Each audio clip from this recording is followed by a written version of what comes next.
This is how to revise for history GCSE if you're starting it in September or you already do it. I got a 9 and I'm going to show you what I did. This was my history folder. For history, basically the main thing is content. Like, as stupid as that sounds, it's content. So whatever works best for you, memorising the content will already get you super high. So for me, in year 10 and at the start of year 11, one of my main ways of learning content was mind maps. And as you can see, I made a lot from videos and textbooks. This worked for me because just getting the information down and having it in one area for separate modules, for example, this is medieval England for medicine, that just helped me to see it all out, see what I need to remember and to get it on a page. But my main method of revising history was flashcards. I know I'm excessive, but these are all of my Anglo-Saxon flashcards. Basically, every single date, fact, everything in whatever module it is, I put on a flashcard. And I memorised these flashcards. And it's actually not that hard to memorise flashcards as you may seem. If you take 3, read them out loud, put them down, and do it again, see what you can remember, and make a pile of don't know and know, and keep going over them until you know those 3, and then repeat. These were all my medicine ones. And I also did Cold War and Weimar. The majority of my time for history I spent memorising these flashcards, and just memorising them got me 7s and 8s.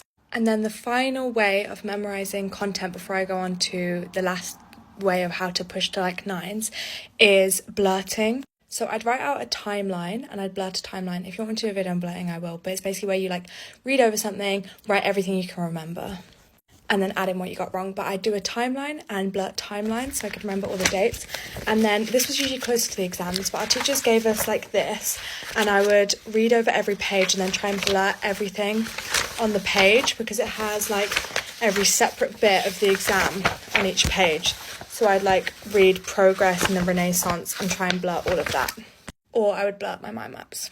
The final thing, and I think this is what helped me actually get a 9, is questions. One good way of getting questions is writing them and getting them marked by your teacher if you struggle on actually writing the questions and getting those marks. But I think the hack, or like the key to getting the high grades, is this website I'll show you. There's not a specific website, but if you search up every question possible and then GCSE and then whatever and then the exam board of history and search it up, there'll be websites like this.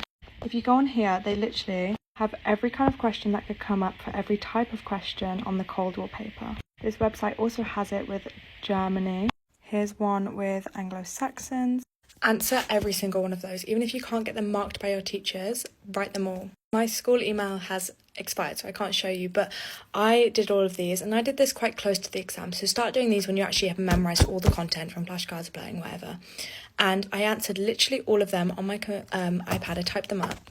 I kid you not, so many of them came up on the GCSE paper, or very similar questions, and it tests your knowledge so you can see where you need to practice the content more, and it does every kind of question that can come up, because in history it's hard, but there's only so much that can come up, and if you've practiced types of questions on that already and it comes up in the exam, you'll know. And it's even better if you can get it marked by a teacher and you know you've got like that grade 9 answer ready.